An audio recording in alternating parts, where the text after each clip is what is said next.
Alright, well here we are today. We're going to start doing the epoxy on the bed. Get this thing ready for the show in 1 week. It's next Friday. Today is Wednesday. So it's not this Friday, but next Friday. So we're going to get this all primered. In epoxy, we're going to start with just the bottom pieces. Then we're going to flip it down, and then we'll do the sides, and then the top, and then the front, and the back. So let's go ahead and get started. Alright, so I'm over here at the table. So a couple things that are important. You want to look at the back of the label, and it tells you the mixing ratio. I'm doing a sealer, which is a primer sealer, so it's 4:1:2. Now what I've been doing is 4:1:1, and I find that it's about 100 degrees today, and that's been laying really well. So I'm just going to do a 4:1:1, and what that means is you come over here to your cup, and your cup shows 4:1:1. So that's what I've been using. So I fill all the way up to a 7 with the epoxy. Then from the 7 to this 7, I do the activator, and then from this 7 to this 7, I do the reducer. So epoxy to this line, activator to this line, reducer to this line. Okay. So first thing you want to make sure you do is I got a stir stick. You want to always stir. You always want to stir the epoxy because it likes to separate. I always do this before each coat, and then just kind of let it blow off for a minute. Alright, and then I'm just going to set that there. And so what I'm going to do is I'm going to fill, let me actually bring the camera down just a little bit. Pull it 4:1:1, and what I'm going to do is I'm just going to pour it into the cup to where it gets to the 7. Okay. Straight to the 7 with just the epoxy. Now I'm trying to just stop it right on the line, or as close to it as possible. It's really crucial to make sure that you get it as close to perfect as possible. Otherwise you could get fish eyes, or little check marks, things like that. Okay, so now I went to the 7 here, so now I'm going to go to the 7 here with the activator, which is basically the hardener. Okay, so you'll see it's actually a different color. It'll start to fill up, and I want to take that all the way to the 7 here. Okay, that's the hardener. That's what's going to give it its longevity through the years. And then we're going to take our reducer. Now I have 2 reducers here. Hopefully I'm opening the old one. Of course I'm opening the new one. So here's our old one, and I'm using a medium. Alright, I find that works really good for at least the temperatures that we're in. I guess these are both brand new. Must have used the old ones all up. Okay, so now I'm going to take from this 7 to that 7 with the reducer. Now this is a urethane reducer. It's a little splashy, so I'm going to try to relax a little bit here. So I got a little bit of air bubbles in it, but probably use just a little bit more. And you could go a little bit more if you want with reducer to kind of thin it out. If you're trying to make it stretch or something like that, you can do that. Then from there, that's pretty much all you have to do. Let me put the lids back on so that they don't dry out. It is pretty hot here today. So then from here, I'm just going to stir it. Take my stir stick again. Now if you don't have this stir thing, you could just use regular wooden sticks, because this is kind of messy. You got to be careful not to go too fast.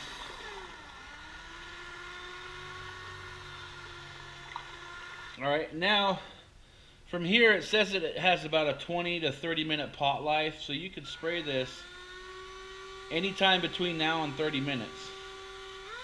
Just going to blow some of that off. Now I do notice that there's a lot of air bubbles in there by using that, the spinner.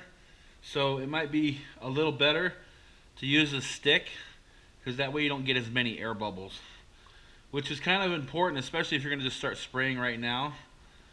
So I'm going to let this actually sit to get some of the air bubbles out. Let me show you inside. You can see all those air bubbles. So you don't want to have, sorry about that, you don't want to have a lot of air bubbles when you put this into your cup, because that'll give you those fish eyes. So I would, if I were you, stir it with the stick not with a stir mitten, because it just gets a lot of the more air bubbles in there that you don't need. When you stir it like this, it's a lot less air bubbles. So I'm going to go ahead and pour this into the gun and take you over to the panel. Alright, so on this next clip, I've had a lot of people ask about my cup gun. Now, this is not a Harbor Freight cup gun. This is actually a Home Depot gun. It's actually made by Husky. I found that it's a very good gun. I've sprayed paints with it. I've sprayed clear coats. I've sprayed primers. I've sprayed epoxies. As long as you clean it, it does a great job. Now I have a regulator on here. I always spray around somewhere between 28 and 32, 35 psi. No higher than 35 psi or you get way too much air. And then it just doesn't lay very well. I use the high volume nozzle. This one here is rated, I believe, at 1.4, what it says. The biggest thing about this gun is you want to make sure that every time you're done using it, not after each coat, but when you're done spraying for the day, make sure you clean this. You take your nozzle out, you remove the spray rod. You want to make sure you clean this after every time that you are done using it. Otherwise it won't work when you put it back together.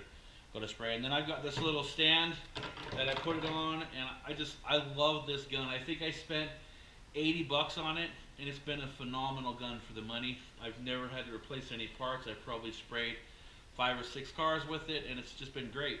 For a little DIY backyard kind of stuff, it's an awesome gun to use. Now, if you're going to be doing this professionally, I would definitely recommend an Iwata or a SATA gun. Those are obviously, you know, $500–600 guns, a lot more expensive. They spray a lot better, but for what we're doing here and just getting epoxies and primers down, this is a great gun. Now, when I go to actually spray the paint, I'll probably use a different gun. I'll probably even order something a little bit better. But for what we're doing, this is an awesome gun. So I've let that sit up for about 15–20 minutes, and then I'm just going to pour it in here. Most important thing, anytime you're doing any epoxy or primer or paint, you always want to use a filter. Filters are really important. It helps kind of break out the bubbles too. So I'm going to take now I know when I fill this to 7, this will give me 2 cups. So I'm going to take and just pour this in. I know I'm only going to get half a cup with it, and that's fine. That's what I want. And so I'm actually about 3/4 of a cup, and then I'll just leave this right here until my next run. So let's take you over the panel and we'll start spraying this on. Alright guys, this next part, non-optional. You have to use a respirator, especially with epoxies. This stuff is so toxic and so volatile. If you breathe any of this stuff, it's just bad news. You have to have a respirator, okay? Well, I recommend one that's air charged. They're a lot better than this one, but if you don't have that one, at least this, you have to have something like this. Let's go ahead and get started.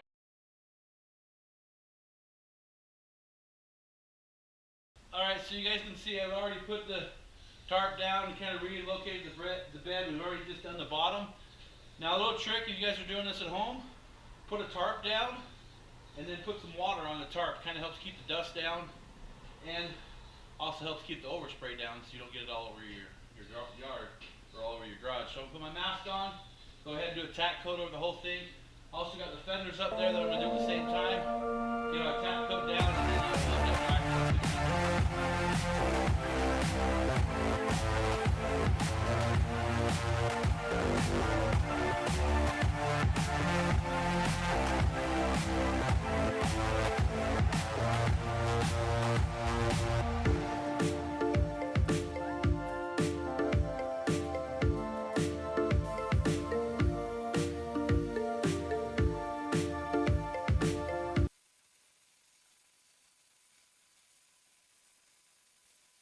Alright guys, well that's going to end it for tonight's video. So we got the cab all done.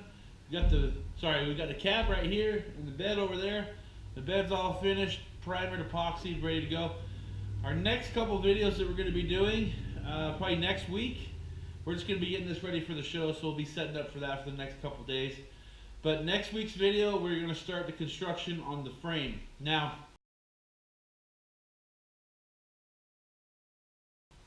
I have a couple things I'm going to be doing on that. I'm going to be building a subframe that we can actually use to get this thing in and out of the trailer while we're doing and getting it set up for the actual frame that we're building.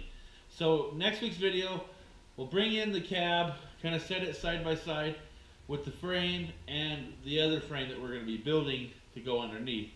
So next week's video is going to be kind of cool. We do some more fabrication work and getting the tube steel welded up and cut into sections. Now I have a chop saw on order with a diamond cut blade, and I'm also going to be getting a vertical band saw. The vertical band saw is probably about a month out, just because they're kind of pricey. They're about $1,000. But doing all this tubing and cutting and everything that we're going to be needing it for, we're going to be getting one of those. But in the meanwhile, we'll be doing using like kind of a DeWalt chop saw with a diamond blade to kind of help cut that. But before that shows up, we're going to be using the grinder. So there'll be a couple different ways that we're going to show you how to fabricate the steel and get that all set up. So look forward to next week's video. A lot of new stuff coming. So please rate, subscribe, and comment. And we will see you guys at the next car show.